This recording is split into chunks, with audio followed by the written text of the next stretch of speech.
Hello, Tony KUKI channel vezo se na bon vin liam nei vi. Tony ai se di wa hi ai le social at wall kiti hi chi her kha de ta sanin aji chu India adinga company 2P lawyer hi in ban la ta san ta a hi in hi ji chun hi chi chung chang hi halcha na sei hi tin hi chi amasa chu request zongan ki bolin na hi chi to bang video hi hin bol timin ta san ham a hi lo le kin chat thei ham bol thei lo ham ti en dong vin hi chi dung du ya chu research hoi ta ki bolang ki bol hin mi tam ta sang ta ge jong ta in a hin la tu nia e hon hi chi thui hal cha na sei hi tin a ji chu video ang sau deu ding hi ji chun hal khat ki no deu hi tin ban lai che vai vele chun hi chi social advert hi koiman hi tai ata san be set po bin aji chu tu la ya hi network marketing ai lo le website tam ta min fraud atile jo thu tam ta ki se ta ji chun hi chi ho ji chu min ata san jo ta po in hi chi chu et bolding epg ata san lo wam tela ama ho jong thim thoina ama ho jong oi mo thei lo aji chu company tam ta omen register bolin lang sumi zat hei pin lang aban le hi zat na mu ding hi ativin register ga bolin hi le lakhat la ni zo la hung ji ta lo cho na website hung kyong thei ji ta lo ti ho ji cho ni ji chun mi tam ta in I lau thong ji vin aban le hi chi social at wall hi ti seram a bank fill up tiang jong la bank account to ki to lo ai lo la min mai aga fill up mo wa ai banga test na ding mai aga fill up mo wa bank account to ki to lo a pan card to ki to lo ma min lo hil khat aga bol wa an test no wa ile suman mu tiang ole hin ro thei ji ta lo na an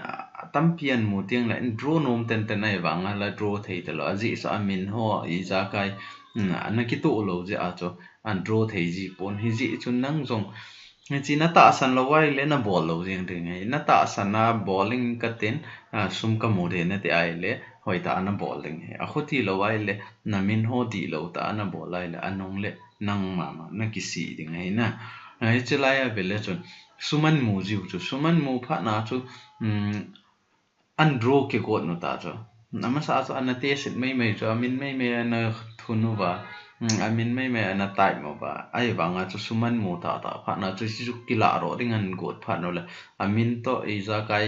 bank account to hung ki to lo ting an la do thei po bin nei la hung ki si ji ta na hung ki si ji ta chu hung ki si pha no le amao ding a chu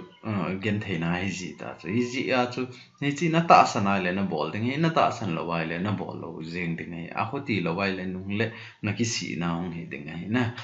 chelaya hi anavel chun hi chi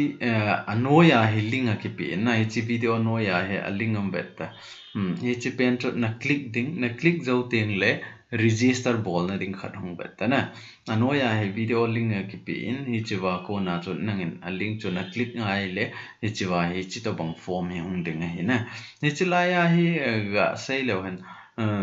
hi chi la ya hi ai khat sponsor ID kitin hi chi lo wa hi register hi thei lo hin a hin la hi chi link chu na click nga le chi fill up ngai ta lo chu amal maung ki fill up ta bet na min hi di ta an jit ding ai na hi chi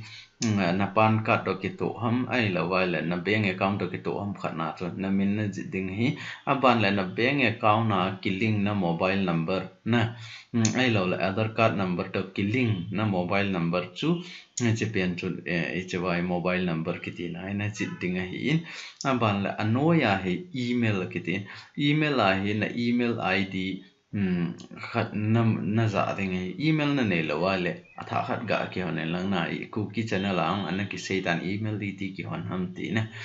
chi pen chu an na ven la ni chi ba ko na chu nangin email sim dan na het na sim zo teng le na hi chi ba hin enter ding na enter zo teng le hi chi wa password kitin password na hi na ABC 123 aban le symbol US dollar ti ho bel @ ti ho star ti ho hash ti ho long omin ni chu ho long hi ni ana za a ai lo le thum ana za a password chu git a lhin ngai hina git a lhin ngai hin aban le ANOI a chu ki bang chet na confirm na bol ding a chunga na type to bang a cha ANOI ang he password ki bang chet na type ding hin nu mai na ya le female na pasal na ya le male le na tik ding hin aban le ANOI a hi che kit le wan chi wa hi date of birth a hin na pen kum na pen hla na pen ni he chol si su net na date of birth to na fill up ding hi na fill up zo ting le city hoi lai city a ham na city chu nang ma I khat ngai a hi na address city a chu na koi ding hi adan chu na iza kai chu Manipur tai diu te ai wanga nang Delhi ham ai lo le hoi lam khana na ma na koi ai le chun hung di the lo mai the hi ji chun na bank account chu hoi lai na hon ham na he chlai mun chu na jit ngai hi aban le ANOI a hi term and condition na kitin he chlai a niau cha khari he chlai pen na tik ding aban le registration na me ding ai na register now ti na hi na me ding ai na me zo ting le hi chuwa hi OTP khat na mu ding ai OTP ki ti chu na mobile a SMS hong be tan na mobile number na pi chula na hi chuwa chu number hong ki pin tin hi chu pen chu na me zo ting le na account chung activate ta betang activate phat le hi chlai link ki pi a hi na mo www.socialedward.us.com ai hi chwa hin na chi ding na chi zo ting le hi chi to bangai interface na mu ding hi chi to bangai interface na mu ting le hi chlai a green button pen hi na mo hi chi pen na hi na me ding hi chi login ki ti na pen hi na me ding hi na me zo ting le hi chi to bangau ding hi chi to bangau ting le achunga user ID or mobile number ki ti na na mobile number na me ding na mobile number na me zo ting le ANOI a in zo wa chu password Ipiham sai chu ABC123 ti ho @ ti ho chu hi chu ho pen chu ne enter ding aban le hi chlai green button a login ki ti na pen hi na me kit ding hi na me zo ting le hi ta he ama sape na lut ting le hi ta hong ding hi na khat pe hon na hi ai le chun hi ta hong ding hi in hi chu wa hi tas som na thil som na bol angai in hi chu tas 10 task complete na bol angai na hi china tinga chu ANOI ai ga belewan hi chawa blue color thima start ki ji na pen na chlai na me ring hai mobile and lang computer hi zong le aki bang hi chlai na me ring hai na me zo ting le hi tai khat hong beta hi chi mobile a cho hi chi to bang khat hong in tin hi chi wa chu hi chlai a ipi ki se am tile hi chlai light bolin ati chana chi ama ho page a company Facebook page ni chi light bolin atin ni chlaya light ki jit na pen hina me ring na me zo ting le na Facebook login hong ki tibet na Facebook na login ding banel back na hong kit ding light na bol zo ting le na hong kit ding le sto bang sai na hong ding hi in ban le next na me kit ding next na me kit na le tai ani na a chu hi ta hong ding YouTube channel na company ten YouTube channel zong ane chu hi chi YouTube channel pen chu subscribe bolen ki tibet ni chlai button pen hi YouTube ki jit na pen na me reng na me zo ting le ama wa chu na YouTube login sa na hi ai le chun like subscribe na bol pai jing the hi na login lo ai le chun na YouTube ma ko na chu na login phot angai in na login zo ting le subscribe button chu na me zo ting le na hong kit ding hi chawai next button na me kit ding na next na me kit ding le chawai apps app apps sam na thum le li install bolin in kit bet he chi phat chu le Ichalai na me ding install na ball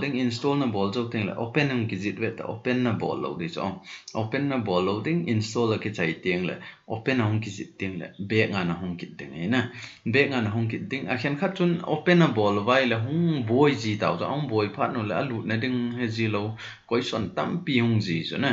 mi chi pa na cho ga ki sei sao ben leng le video ma sai na ball ho zong na a venai lo tam pi omin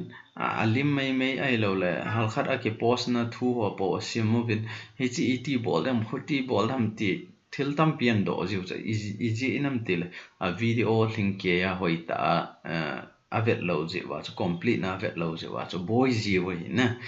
tua hichiwa ise zong hi video hoita na vet lo na skip ma ai lo le na forward ham ai lo le na fast ham khat na bolai le chun na no na boy ding hi na Miji isun boy lo na dingai che vai a sei yong hung ki sei pi a bana alim zong hung ki vet sa na ai che vai click na ball zo ting le play store hung ki hong en tin na play store a chu Flipkart apps sun na download dingai na download zo ting le install na ball zo ting le back nga na hung de open na ball lo ding back nga na hung ding na hung zo ting le che vai next na mi kit ding next na mi zo ting le che vai apps khat download nen kit kit vet jong chu na download kit zo ting le na hon kit loading na hung ding che vai finish task na mi ding na finish task na mi zo ting le he ta he confirmation khat hong vet confirmation message khat hong in tin he che wa chu confirmation confirm hi na me ding ai na confirm na me ding na me zo ting chu le atas a ki chai tai ti na chon na id chu et mobile number khat na chu khat bo ke hong thai hi in ai lo wal hotspot na bola na loi am khat nin na hotspot a ja ai le na ki chi thei ding khat chu na email a block thai chu na id pen chu unblock pi deu chu ni ji chon hotspot na ji ki hong ki share ngai lo hi in mobile number khat nin internet as a chu khat bo account khat ke hong thai hi na ji chu hi company strict ta hi in ni ji ba na chu ta san thai ta khat zong hi kit hi na instruction ho tam pi yong men hi chong chu na sim thai hi ba le chu vai confirm na me zo ting le hi dai interface khat hen mo ve ta na sign up zo chat le ni chu vai sign up ja chu bonus na $0.5 na mo ding hai $0.5 na mo ding hai hi chi na mo na sign up zo le hi chi na mo pe ding hi in aban le hi chi wa hi iti sumu ding ham iti kit nai le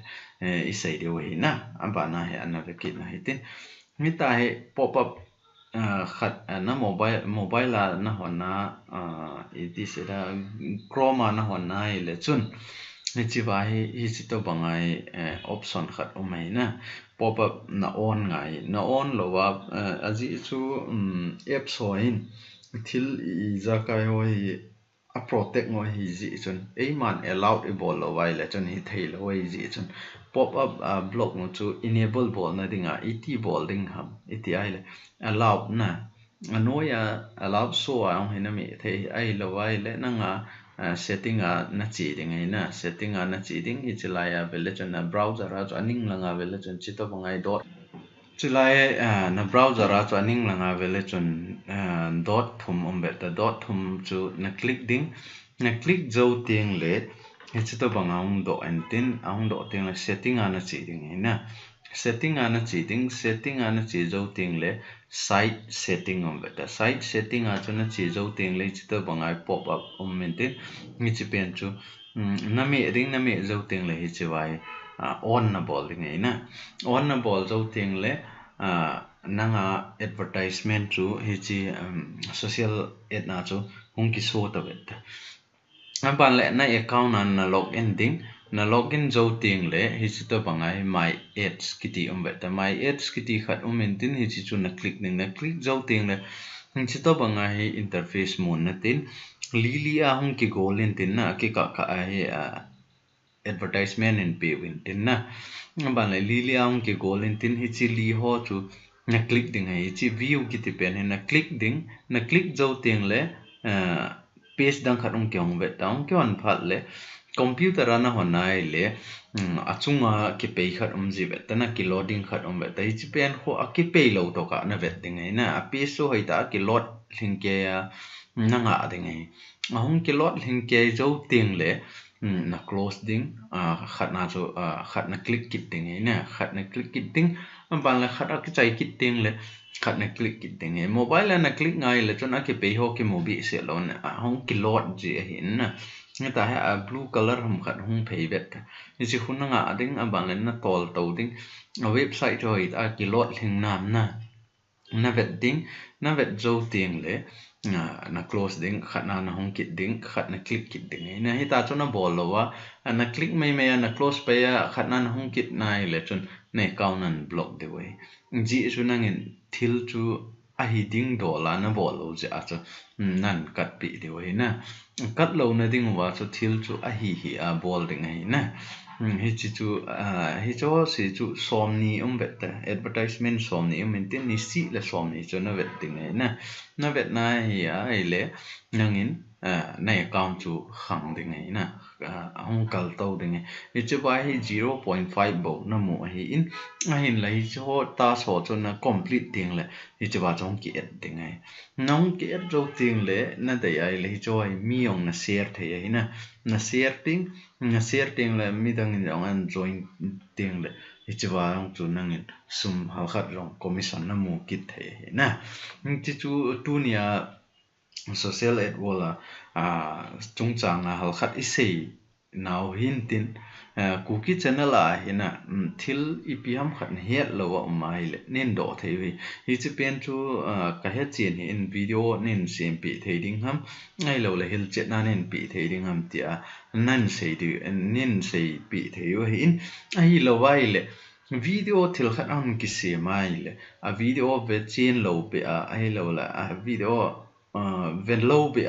thil hin mo do yang ho long hi thil di hi pon na ji cho e yong hi ta he boy pum ma na ho ding ki ngai to hong ki sim pi nei win hi ji chun na hon jong hoi ta na ve ven lang na he lo mo ngai ai le chun a kho poi na nen dong ven WhatsApp number rong omin ai lo ai le Facebook rong omin YouTube ma ong a video no ya ong na comment ki the we na kho lo we koi ma I ma cha ai le ai ki ka ai ma cha za cha na ding song om pon hi ta chu na u na naw to banga ong nin bol ba nin do ding the yu hin a kho poi na ni chi ong hi alban na sei banga chu na aman an sei banga chu hi chi hin ki bol hi in ji chun nang ho phat chum na ding a hi pole ken kho ka sa poi na en ki bol pi ding ni video ong nang ki sim pi na wen ti na het thei lo au mai le chun tam pi jong le nen do thei ki phat lam le la nen do thei hi in ji chun hi chi KUKI channel hi na vet na phat chum pi ai le subscribe na ki bol chana ki ting le na boy na ha sat na jong nan ki do thei hi in aban video na vet no ma tha epi video tha hung kit de bhai na ti ai le chi bell icon iti jing ke chu chi bell icon na ki tin chi pian hi ana click le chun atha hung cheng le notification na mu ding hi in video hoina sa ai le chlai like button to na mi in na ANOI chu chi to bang sign khat ma te chi chu like button to na mi in lang na loi na pai ding a pha na sa a jong le na loi na pai ko ma ong share na bol thei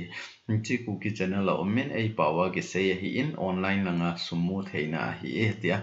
na share theyo hi na hi chi chu tu nia i se theyo hi chan chuin tin tu nia KUKI channel ve zo se ka ke pain na chung ka ke pa na ka in phong hi